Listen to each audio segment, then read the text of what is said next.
വാഹനമിടിച്ച് തകർന്ന പഴയങ്ങാടി പാലത്തിന്റെ കൈവരി പുനഃസ്ഥാപിക്കാൻ നടപടി ബന്ധപ്പെട്ട ഉദ്യോഗസ്ഥർക്ക് നിർദ്ദേശം നൽകിയിട്ടുണ്ടെന്ന് എം വിജിൻ എംഎൽഎ പറഞ്ഞു. കൈവരി തകർന്ന് മാസങ്ങളായിട്ടും പുനഃസ്ഥാപിക്കാൻ നടപടിയില്ലാത്തത് കഴിഞ്ഞ ദിവസം കണ്ണൂർ വിഷൻ റിപ്പോർട്ട് ചെയ്തിരുന്നു. വാഹന കാൽനട യാത്രക്കാർക്ക് അപകട ഭീഷണിയാകും വിധമാണ് പഴയങ്ങാടി പാലത്തിലെ കൈവരി തകർന്നത്. മാസങ്ങൾക്ക് മുൻപ് ടാങ്കർ ലോറിയും ട്രാവലറും കൂട്ടിയിടിച്ചുണ്ടായ അപകടത്തിലാണ് കൈവരി തകർന്നിരുന്നത്. ശേഷവും ഇവിടെ വാഹനങ്ങൾ അപകടത്തിൽപ്പെട്ടിരുന്നു. കൈവരി തകർന്ന് ഏത് നിമിഷവും താഴേക്ക് പതിക്കുമെന്ന അവസ്ഥയിലാണുള്ളത്. റോഡരികിൽ മറ്റ് സുരക്ഷാ സംവിധാനങ്ങൾ ഇല്ലാത്തതിനാൽ തന്നെ വാഹന കാൽനട യാത്രക്കാർ അപകടത്തിൽപ്പെടാനുള്ള സാധ്യതയും ഏറെയാണ്. ബസ് ഉൾപ്പെടെ നിരവധി വാഹനങ്ങൾ ദിവസേന കടന്നുപോകുന്ന പാലത്തിലാണ് ഈ അവസ്ഥയുള്ളത്. ഇത് സംബന്ധിച്ച് കഴിഞ്ഞ ദിവസം കണ്ണൂർ വിഷൻ റിപ്പോർട്ട് ചെയ്തിരുന്നു. തുടർന്നാണ് എംഎൽഎയുടെ ഇടപെടലുണ്ടായത്.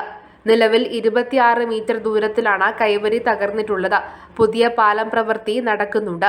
പഴയ പാലത്തിൽ അറ്റകുറ്റപ്രവൃത്തി നടത്തി ജനങ്ങളുടെ സുരക്ഷ ഉറപ്പുവരുത്തുമെന്നും ഇതിനായി ബന്ധപ്പെട്ട ഉദ്യോഗസ്ഥർക്ക് നിർദ്ദേശം നൽകിയിട്ടുണ്ടെന്നും എംഎൽഎ കണ്ണൂർ വിഷനോട് പറഞ്ഞു. പഴയങ്ങാടി ടൗണിലെ പുതിയ പഴയങ്ങാടി പാലത്തിന് നിർമ്മാണം നടക്കുന്നു. പഴയങ്ങാടി പാലം അതുമായി ബന്ധപ്പെട്ട് നമുക്കറിയാം, നേരത്തെ ഒരു അപകടത്തെ തുടർന്ന്, ടാങ്കർ ലോറി അപകടത്തെ തുടർന്ന് അതിന്റെ കൈവരികൾ അത് തകർന്നു പോകുന്ന നിലയുണ്ടായിട്ടുണ്ട്. അത് പുനഃസ്ഥാപിക്കുന്നതിന് വേണ്ടി PW ഉദ്യോഗസ്ഥർക്ക് നിർദ്ദേശം കൊടുത്തിട്ടുണ്ട്.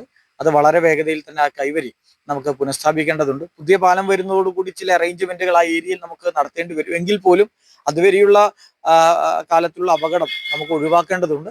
അതുകൊണ്ട് തന്നെ വളരെ വേഗതയിൽ അവിടെ കൈവരി സ്ഥാപിക്കുന്നതിന് വേണ്ടിയിട്ടുള്ള നിർദ്ദേശം PW ഉദ്യോഗസ്ഥർക്ക് നൽകിയിട്ടുണ്ട്. കൈവരി പുനഃസ്ഥാപിച്ചാൽ ജനങ്ങൾക്ക് അത് ഏറെ ഉപകാരപ്രദമാകും. News bureau, Pazhayangadi.